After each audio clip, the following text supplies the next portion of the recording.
When on October 4, 1875, the Recreation Ground Board met on the plot of land granted to them, they were faced with hilly land, covered in gorse, ferns, and tutu. The low-lying areas were basically swamp. Virtually all the trees that were originally in the grounds had been cut down by the early European settlers. The timber of St. Mary's Church came from the Pukekura Valley. The first 6 months was focused on clearing land, ready for planting, and forming paths. However, in August 1875, a vineyard was planted in part of the park, now known as Stainton Dell, by German Heinrich Bradecker. He approached the newly formed Recreation Ground Board, seeking approval for planting a vineyard, which was subsequently given, and thus became the first plantings to take place on land set aside for the park. The vineyard, however, did not prove successful, and Bradecker left the vineyard, and New Plymouth, in the latter part of 1881. On the 29th of May 1876, the recreation ground was officially opened. At the opening, official plantings were carried out by Miss Jane Carrington, the daughter of Fred Carrington, the town's superintendent. The trees planted represented various geographic parts of the world: an English oak, representing the United Kingdom, a Puriri, representing New Zealand, a Norfolk Island pine, representing the South Pacific, and a Monterey pine, representing North America. A Puriri behind the Bellringer Pavilion may be the one planted by Jane Carrington. All the plants for the official plantings were supplied by local nurseryman James Mitchinson. Other plants thought to be planted on the opening day that are still alive today are a rimu and a yew tree, both of which are next to the path on the east side of Fountain Lake. Later in the year, the recreation ground received a donation of 2,000 trees and shrubs from Christchurch Botanical Garden, including Monterey pine, American ash, and chestnut. Monterey pines were planted in large numbers, several thousand in fact, during the first 2 or 3 formative years of the park. Between 1878 and 1888 a number of different exotic trees were planted in the park. 2 giant redwoods, which are still alive, were donated to the park by James Davis, a member of the Recreation Ground Board, who funded the construction of the Poets Bridge. English oaks and sycamore were planted along the western side of the main lake, most likely supplied by local nurseryman James Mitchinson, the owner of Mitchinson's Caledonian Nursery. The culmination of this period were plantings of Tory pine, McNabb's cypress, and macrocarpa, all of which had been raised from seed, given to the Recreation Ground Board by the New Zealand Government State Forests Department in 1886, and subsequently planted out in July 1888. The report of their planting in the local newspaper on the 4th of July 1888 was rather cute, given that these trees are all native to California. September 1890 saw the planting of the first camellias in the park, Camellia japonica Welbankiana, and Camellia japonica triumphans. Camellia Welbankiana, which has double white flowers, is the largest camellia plant in the park with a height of over 13 meters, and a spread of nearly 20 meters. This can be found at the southeast corner of the hatchery lawn. Camellia triumphans is a double pink-flowered variety that originated in Belgium in 1833. It is next to the tea house at the southern border of Sunken Dell. The park also has a camellia named after it, Camellia japonica Pukekura, that was a naturally occurring seedling, planted in 1910 by curator William Walter Smith, at the entrance to Fountain Lake. It was named by eminent Australian camellia specialist Professor E. G. Waterhouse in 1952. He first observed the plant on a visit in 1948, and realizing it was special to the park, named it Pukekura. The park specimen of Moreton Bay fig was planted at one of 2 working bees that took place during May 1895. The plant had been requested for the park by Francis Hammer Arden, who was employed by the board to plan and oversee plantings in the grounds. 1901 saw the custodian of the recreation ground Charles Edgecombe go off on a plant collecting trip to Raglan. Plants brought back to the park included mangayao, tanakaha, farangi, native heath, umbrella fern, kofi, and manuka. The wisteria near the tea house, which is a much admired feature by visitors, was planted in 1908 as part of the beautification of the surrounds of the original tea house. Kauri are extensively planted in Pukekura Park, but two are of particular significance. Firstly, is the first kauri to be planted in the park, which was gifted by Captain William Waller as a 7-year-old plant in 1909, and originally planted near the site of the present tea house. In March 1911, Walter Smith, the then curator of the park, relocated it to its present site on the path leading to the Sanders Rhododendron Dell, at the base of Monument Hillside. The second significant kauri was planted on the Fred Parker lawn, on the 17th of October 1929, by Mayor Victor Griffiths, to commemorate the handing over of the administration of the park, from the Pukekura Park Board, to the New Plymouth Borough Council. A rose garden was developed in 1912, in the part of the park now known as Palm Lawn. It was maintained there until sometime in the 1930s. The lawn eventually became named Palm Lawn, after palms that had been purchased from Clement Lindley Wragg.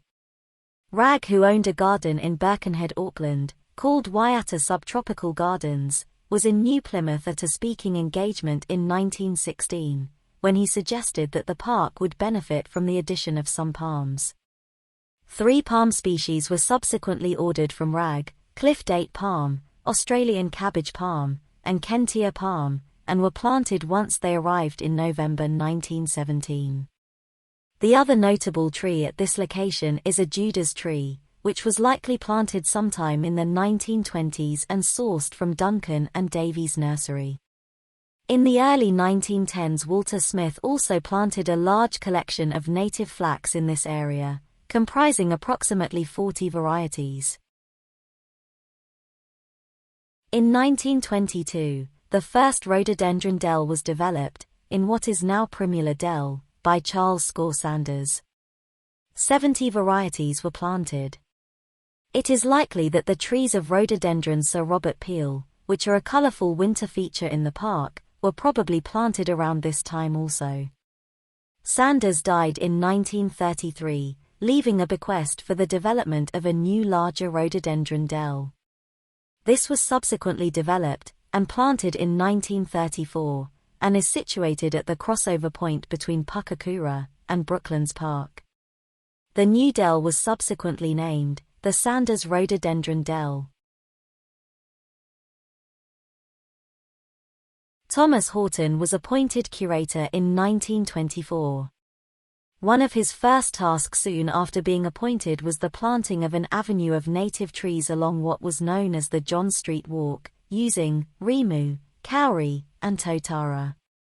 The park board had approved the removal of a row of pine trees along this walk, prior to Horton's appointment, with the view to creating the skyline of the future, by replacing the aging pine trees in this part of the park. The board's wish was to use native trees for this, and trees for the project were supplied by Duncan and Davies Nursery and Moorshead Nursery. This walk was subsequently renamed Horton Walk in 1949. The years 1926 to 1928 saw what was surely the most ambitious project carried out during Thomas Horton's time as curator, the development and planting of the fernery, and redevelopment of what is now known as Stainton Dell. The fernery today is renowned both nationally and internationally for its unique tunnels and glass-covered grottos. In 1929, Thomas Horton planted 90 Pahutu kawa behind the eastern terrace of the sports ground. He had planted approximately 400 Pahutu kawa since his arrival, many of which were in the northeastern corner of the park, above King Fern Gully. On May 27, 1932, Girl Guides planted 22 trees, nearly all native on the site of the original curator's cottage, immediately north of 25 Victoria Road, as a way to celebrate the 21st anniversary of the formation of the Girl Guide movement. Amongst the trees was a kauri, planted jointly by local Boy Scouts and Girl Guides, to commemorate the 1931 visit of Lord Baden-Powell, the founder of the Scouting movement. Between 1934 and 1935, Thomas Horton developed and planted what he called the Phyllis Street Native Botanic Reserve, in the area now known as Kindergarten Gully. The collection was of 96 mostly rare varieties of native trees, forming the basis of a botanical collection. Horton's intention was to have the most complete collection of native flora in the Dominion. Over a 3-year period, 1935 to 1938, Thomas Horton converted what was originally a bare farm paddock at Brooklands to a native forest plantation, known as the Kauri Grove. This is an early example of what today would be called farm forestry. The plantation includes most of the major native conifer species, especially kauri and kahikatea, and representation of a number of native broadleaf tree species. In total 3,815 trees were planted. 1955 proved to be a busy year, with planting of the old tennis court site, on Victoria Road, as a shelter belt to provide protection for the park from westerly winds, in readiness for the planned removal of pine trees on the slope below the courts, and the initial framework tree plantings in what is now known as Goodwin Dell. Also in 1955, dawn redwoods were introduced, in Sunken Dell, and on the main lake island. This is a deciduous conifer that was at one time thought to be extinct until a remnant was found in the wild in China in 1941. The Bowl of Brooklands is an open-air amphitheater within the park, and in 1961 a pine tumdell was planted adjacent to it. Jack Goodwin did that to future-proof the name of the yearly summer music festival, held at the Bowl of Brooklands, called Festival of the Pines. A few years later in 1966, another conifer feature was planted in the bowl. Dawn redwoods and swamp cypress were planted on the edges of the lakes at the suggestion of Trevor Davies, a son of Sir Victor Davies. The trees came from Duncan and Davies' nursery. Following the removal of pines in 1963, on the northern part of the slope below the tennis court site, the area was replanted in September 1964, with a mix of kauri, rimu, miro, European beech, Japanese maples for their autumn color, and magnolias.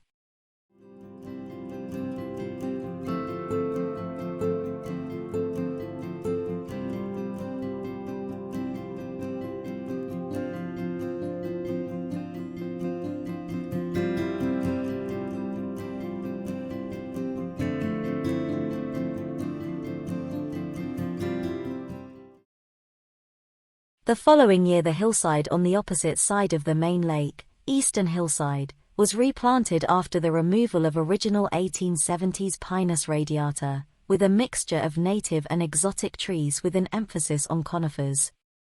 A feature of the replanting was a collection of pine species native to Central America. Pukekura Park Centennial was recognized and celebrated with plantings taking place on the 1st of May 1976. Another video on this channel, titled The Opening Day the 29th of May 1876, has images from the centenary. Arbor Day in 1983 was celebrated by the community planting out the southern end of the western hillside, after the removal of the last of the original Pinus radiata, from the upper part of the hillside. The plantings were a continuation of a theme started in 1964, particularly the planting of maples and beech varieties. Arbor Day also included a remodeling of the Shortland Street entrance, with the creation of a scented garden. A decade later, following the removal of a stand of original 1870s Pinus radiata trees, the Japanese hillside was developed and planted on a slope to the west of Hughes Walk, overlooking Fountain Lake. The hillside was developed and planted in response to requests for a Japanese garden. Seed for the maples and hinoki cypress were wild sourced in Japan. The Japanese hillside subsequently became associated with New Plymouth's sister city relationship with Mishima City in Japan. At the southern end of the park, an alder collection and Chinese collection were developed and planted near the Pukekura Park tennis club courts. In 1999, an extension of the Sanders rhododendron dell was planted on the hillside to the west of the bowl of Brooklyn's Lily Lake, and the pathways on the hillside were renamed Jelliman Walk. The Welborn Chinese collection was expanded in 2000, along with the upgrade of the Coronation Avenue entrance to the park. A beechwood was also planted, in a grassed area adjacent to the tennis courts.